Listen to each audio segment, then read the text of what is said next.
Hello. If you've seen this before, it's because I had to upload it 3 times. Sorry.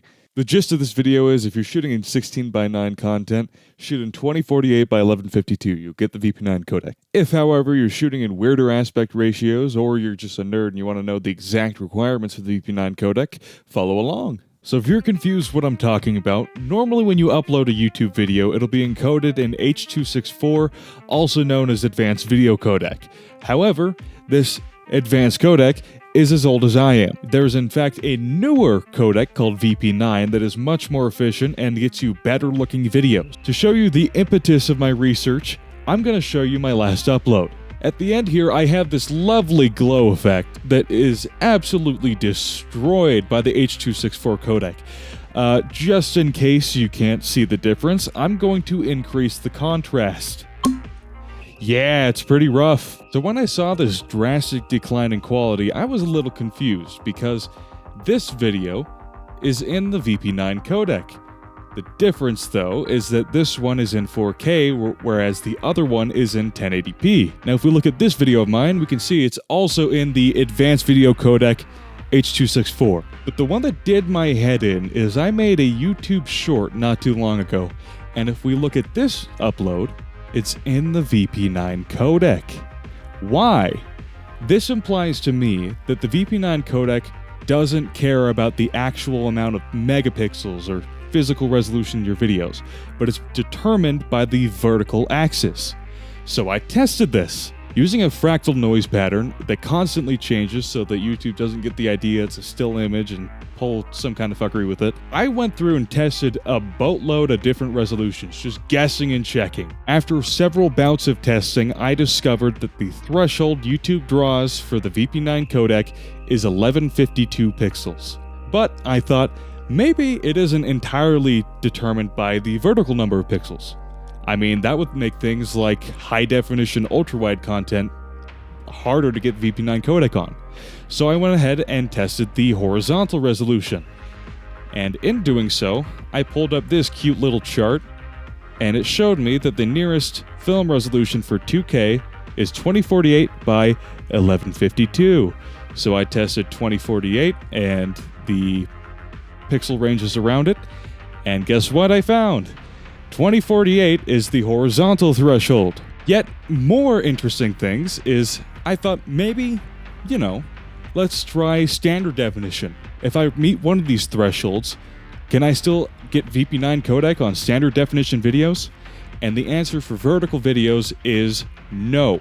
If you do not hit at least 1080 on the horizontal axis when uploading a vertical video, it will not get the VP9 codec. You'll be stuck with H.264. That being said, what I find hilarious is that you can upload about any resolution with a horizontal resolution of 2048 and it will get encoded in VP9. I tested this all the way down to 2048 by, by 36 pixels, and it worked.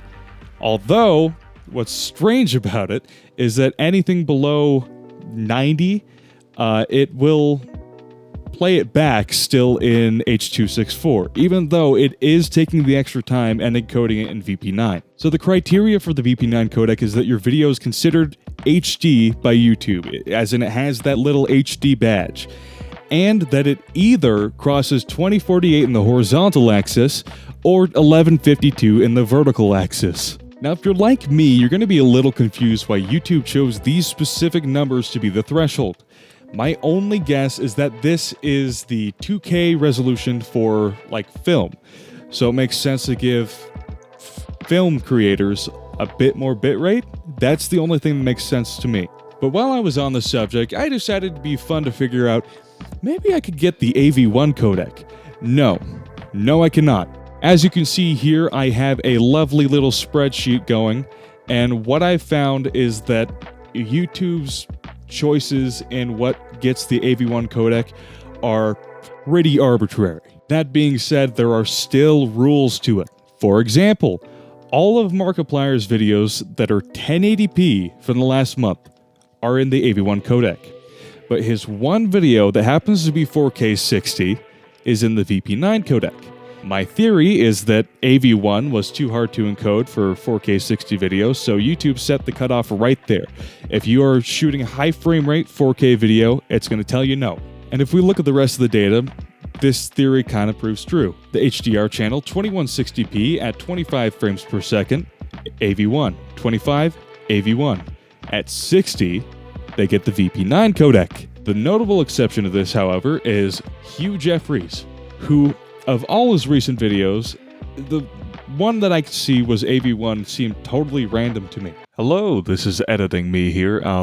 So looking back at his channel, it looks like most of his videos are in AV1 now. Either I completely missed that, or I just had really unfortunate choice of data.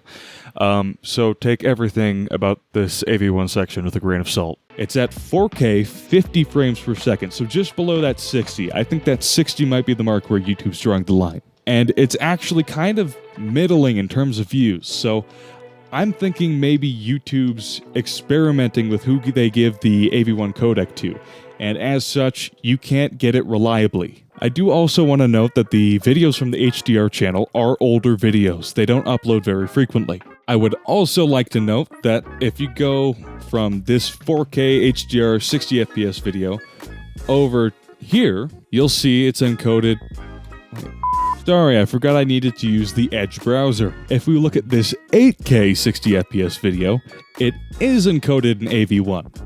So I'm not exactly sure whether or not the 4K 60 rule applies, but we have two data points that seem to confirm that. Maybe the bandwidth savings were worth it for 8K 60 FPS HDR video, which kind of makes sense, but I digress. The spreadsheet's going to be available down below. That's about all I got. Thank you for listening to my rant. Goodbye.